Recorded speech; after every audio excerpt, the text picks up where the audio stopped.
प्रिय स्टूडेंट्स, निर्मल PG college द्वारा संचालित ऑनलाइन क्लासेज में मैं हेमराज योगी आपका हार्दिक स्वागत करता हूं।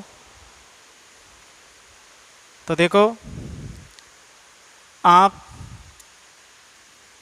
बीए पार्ट फर्स्ट ईयर में सेकंड ईयर में फर्स्ट पेपर के अंतर्गत रस निष्पत्ति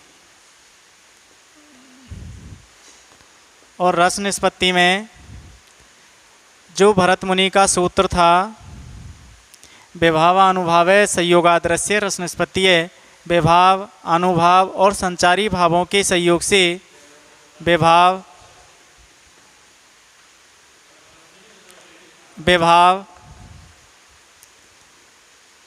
अनुभाव संचारी भाव, इनके संयोग से जो रस की निष्पत्ति होती है। जो भरत मुनि थे और भरत मुनि के रस सूत्र की व्याख्या करने वाले व्याख्याकार चार आचार्य हुए और चार आचार्यों ने भरत मुनि के रस सूत्र की क्या की थी? व्याख्या। उनमें से भट्ट लोलट, आचार्य शंकुक, भट्टनायक और अभिनव गुप्त, इनके जो सिद्धांत हैं उन्होंने तो इनमें से जो भट्ट लोलट व शंकुक आचार्य, इन्होंने ये माना कि जो रस की उत्पत्ति होती है वो ऐतिहासिक पात्रों में होती है, ऐतिहासिक पात्रों के अंतर्गत। यानी जो अभिनेता होता है, इन्होंने भट्ट लोलट ने दिया उत्पत्तिवाद और इनका है अनुमितिवाद।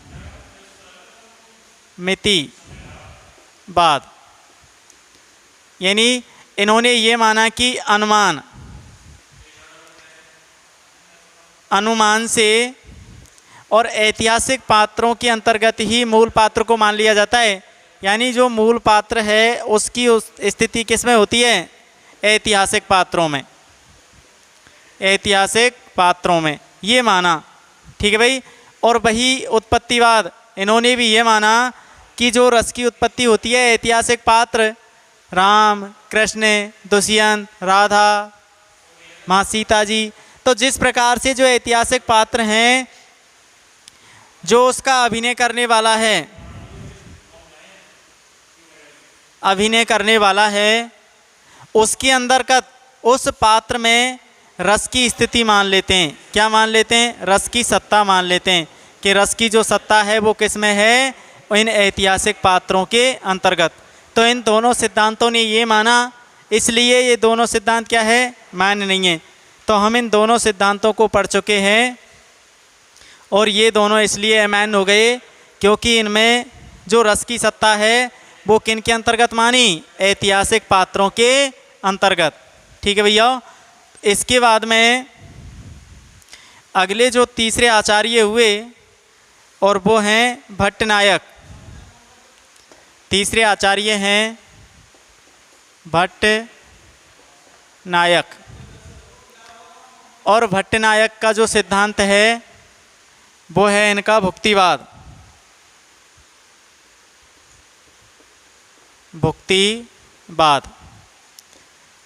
अब देखो भैया, पहली बार इससे पहले जो आचार्य हुए इन्होंने तो ये माना कि जो रस की सत्ता है वो ऐतिहासिक पात्रों के अंतर्गत है।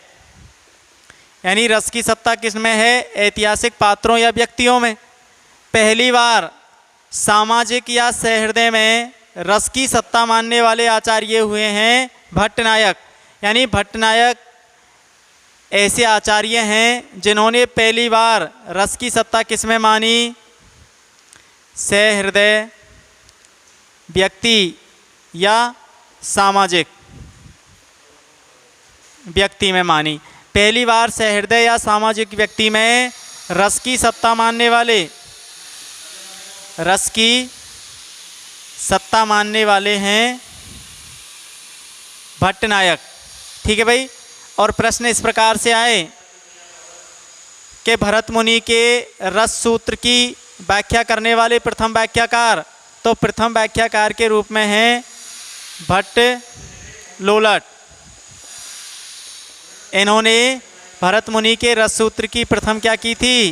व्याख्या। पहली बार इन्होंने रस सूत्र की व्याख्या की थी और इन्होंने उत्पत्तिवाद दिया। इसके बाद में आए संकुक, और संकुक ने अनुमान से, जैसे चित्र तुरंग न्याय उनका है, चित्र तुरंग न्याय, चित्र तुरंग न्याय। इन्होंने चित्र तुरंग न्याय से यह सिद्धांत दिया कि जिस प्रकार से हम घोड़े का चित्र देख करके, आचार्य संकुक ने दिया था चित्र तुरंग न्याय, और इसके माध्यम से इन्होंने यह बताया कि जिस प्रकार से हम घोड़े का चित्र देख करके ये अनुमान लगा लेते हैं कि घोड़ा इस प्रकार का होगा या घोड़ा ऐसा होता है, तो हमने उस पात्र के अंतर्गत उसमें ही उस घोड़े की सत्ता मान ली है भाई। तो ये मान इसलिए नहीं थे कि ये रस की सत्ता ऐतिहासिक पात्र या व्यक्तियों के अंतर्गत मानते थे। तो इसके बाद में आप इससे लिखिए, इसमें तीसरा है भट्टनायक।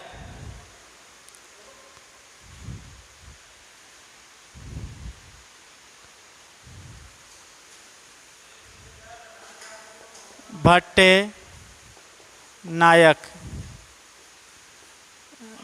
ने तो रस की उत्पत्ति मानते हैं और ने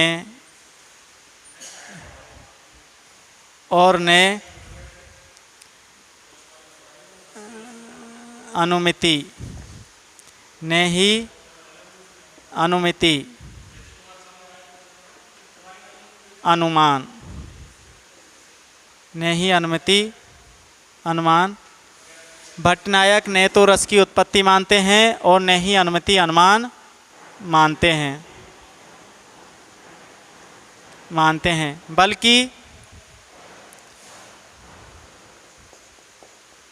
बल्कि उसकी भुक्ति, भोग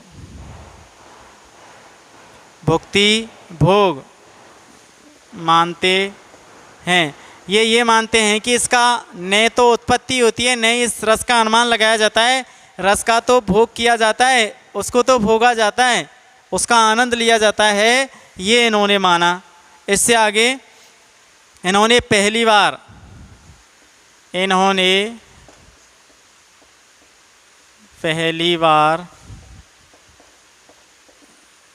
रस की, इन्होंने पहली बार रस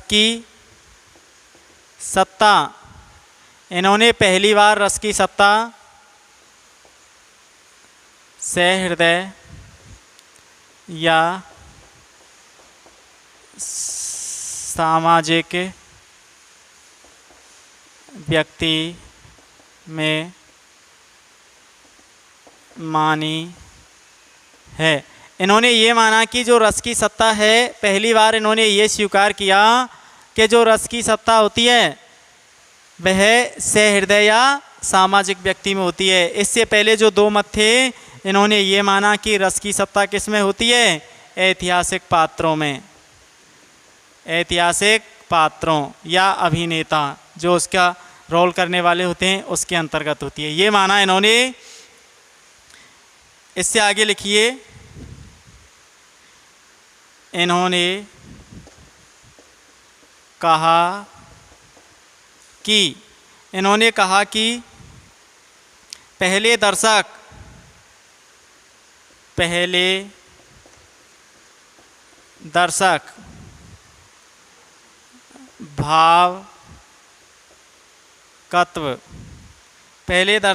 भावकत्व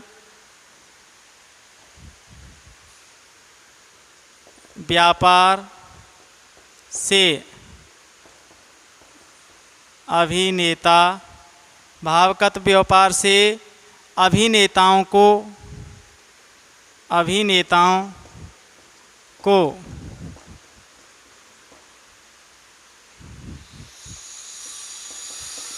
विशेष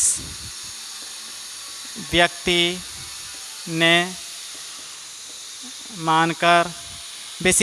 ने मानकर साधारण नर नारी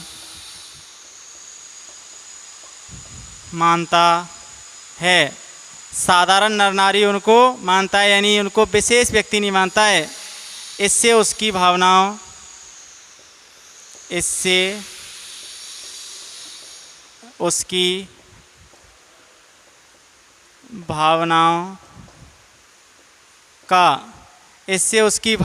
का साधारणीकरण हो जाता है। इससे वह बाद में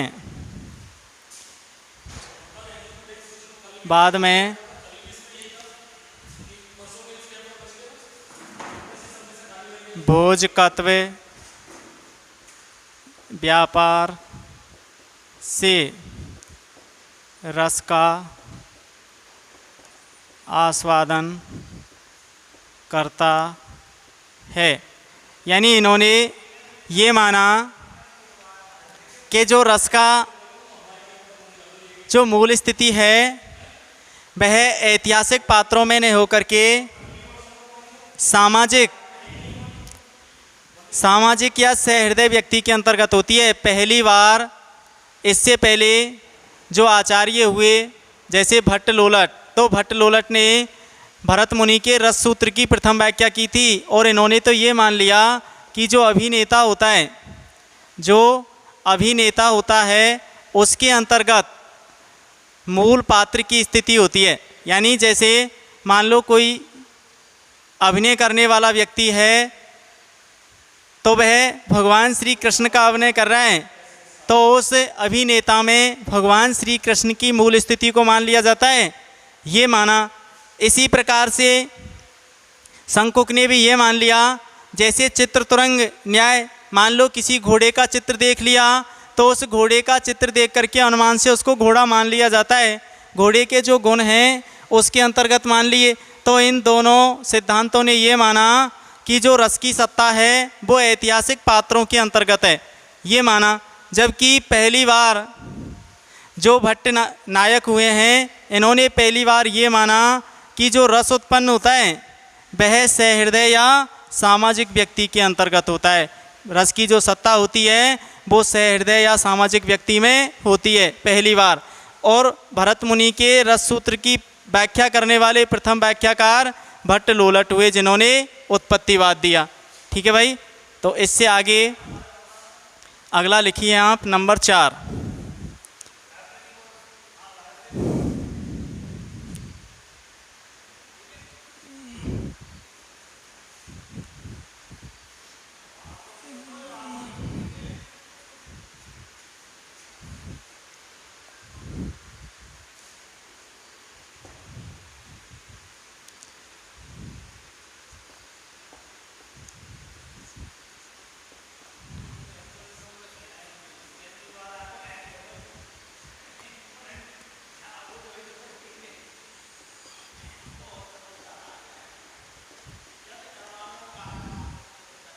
चौथे आचार्य हैं अभिनवगुप्त और इनका सिद्धांत है अभिव्यक्तिवाद।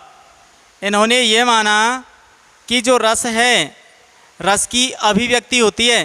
किस प्रकार से? जैसे मान लो एक कोरा घड़ा होता है, एक कोरा जो घड़ा होता है, जैसे ही उस कोरे घड़े में पानी डाला जाए तो उस घड़े की जो गंध है उस पानी के साथ में आ जाती है। आपने देखा होगा जैसे एक मटकी है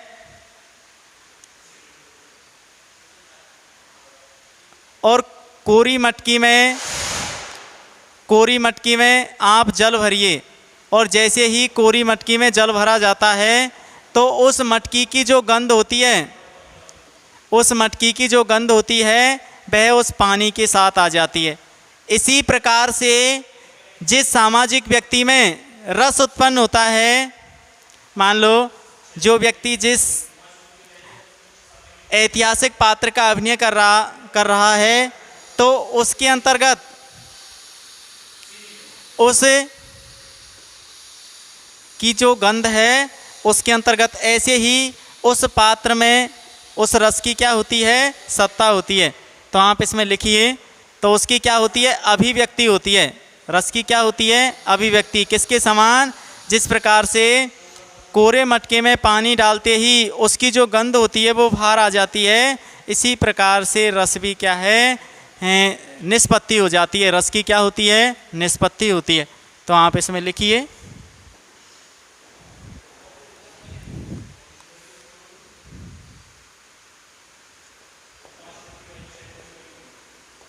अभिनव गुप्त ने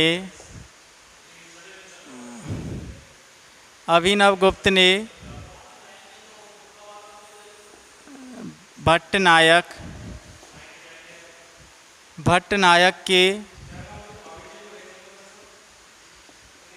भावकत्व और भोजकत्व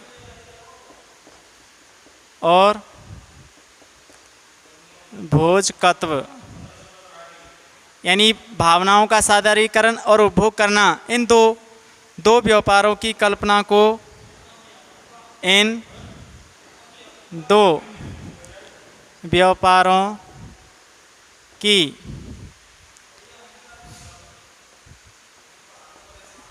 कल्पना को निरर्थक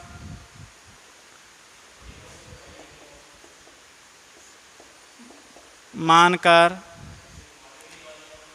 इनकी कल्पना को निरर्थक मानकर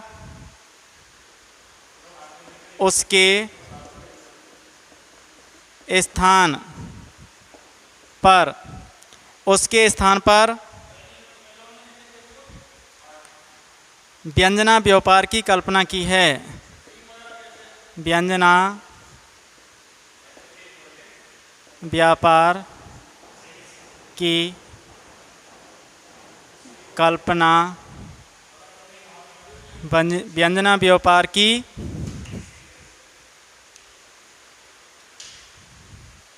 कल्पना की है। इन्होंने ये माना, जैसे मान लो एक प्रश्न होता है कि रस होते हैं,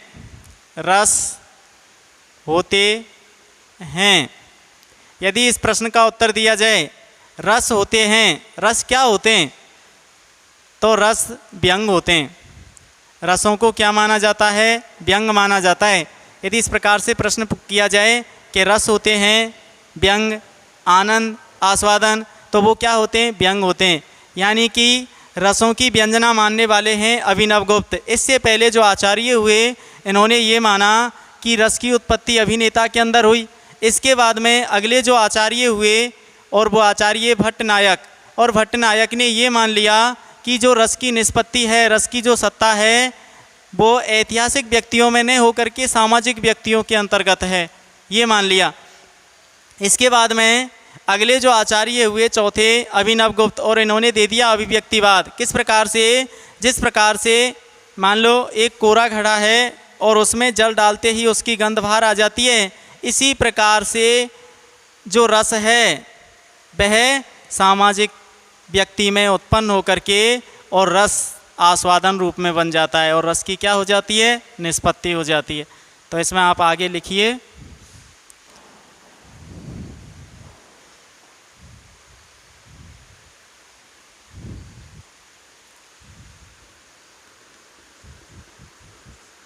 अभिनव गुप्त ने स्थायी भाव, अभिनव गुप्त ने स्थायी भाव की स्थिति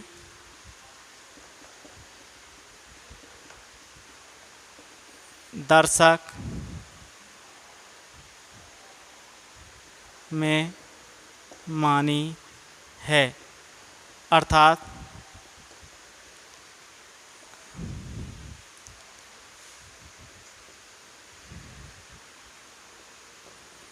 रस की सत्ता पाठक या दर्शक में होती है।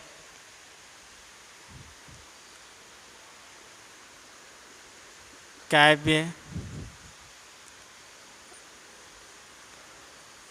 नाटकों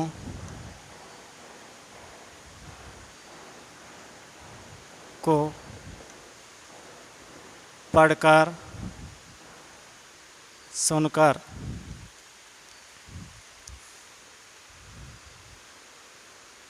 सहृदय व्यक्ति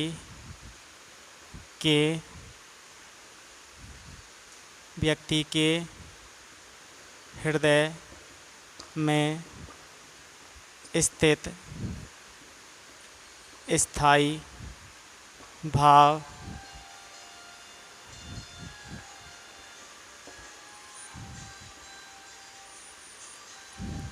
जागृत हो जाता है।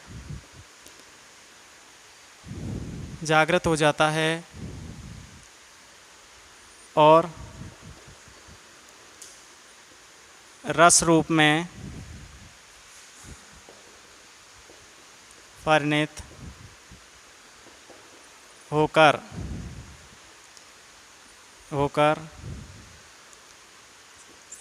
सामाजिक व्यक्ति रसानुभूति करता है।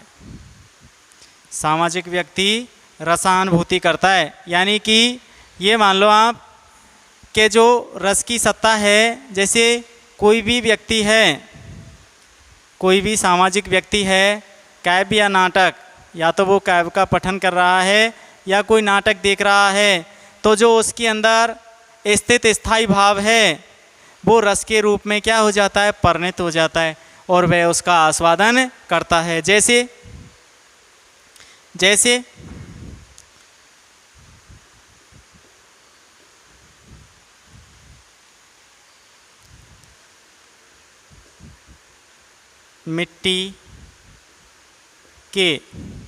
मिट्टी के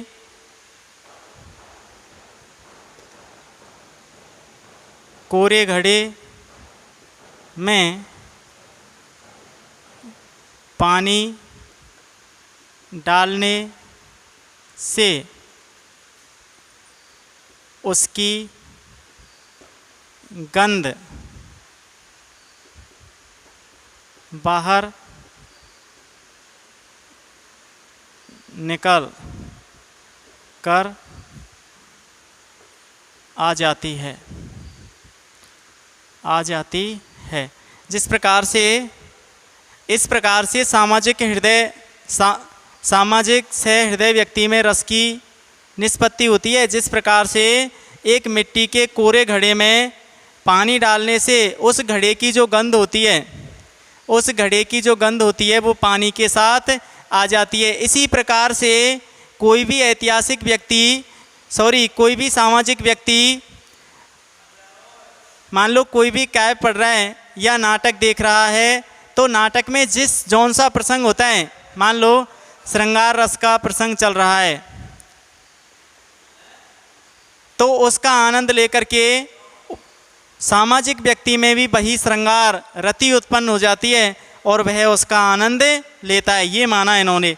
इस प्रकार से जैसे मान लो घड़े में से गंध निकलती है, ऐसे ही सामाजिक व्यक्ति के हृदय में स्थित स्थायी भाव उद्बुद्ध होकर के बाहर निकल करके परिणत होकर के और रस के रूप में परिणत हो जाते हैं और रस की क्या है, निष्पत्ति हो जाती है। ठीक है भैया। तो इससे आगे और लिखिए आप, निकलकर आ जाती है, अर्थात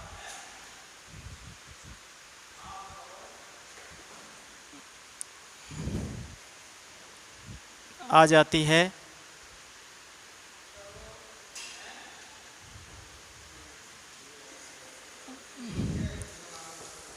अभिव्यक्ति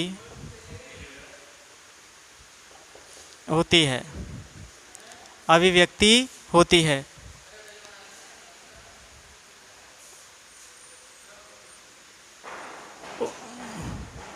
उसी प्रकार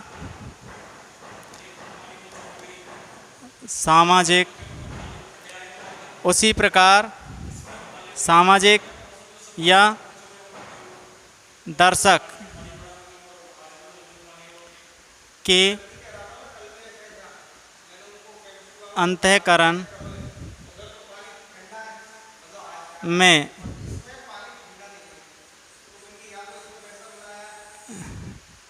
स्थित सुप्त स्थायी भाव, सुप्त स्थायी भाव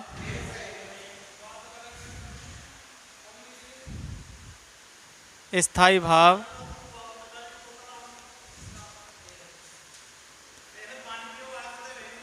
काव्य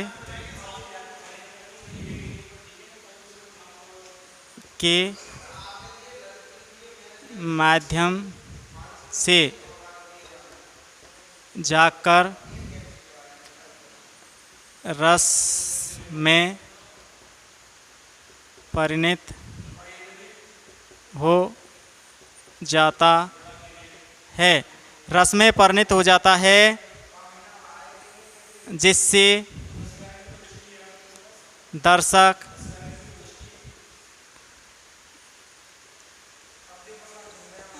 आनंद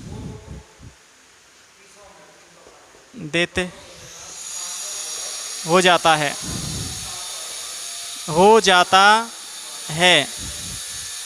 यानी कि उसी प्रकार जिस प्रकार उस घड़े की गंध निकलती है, उसी प्रकार सामाजिक या दर्शक के अंतःकरण हृदय में जो सुप्त स्थायी भाव हैं, जो सोए हुए स्थायी भाव हैं, वो काव्य या नाटक आदि के देखने से जाग कर के और रस में क्या हो जाते हैं, परिणत, जिससे दर्शक उसका क्या लेते हैं, आनंद लेते हैं, हो जाता है। ऐसे ही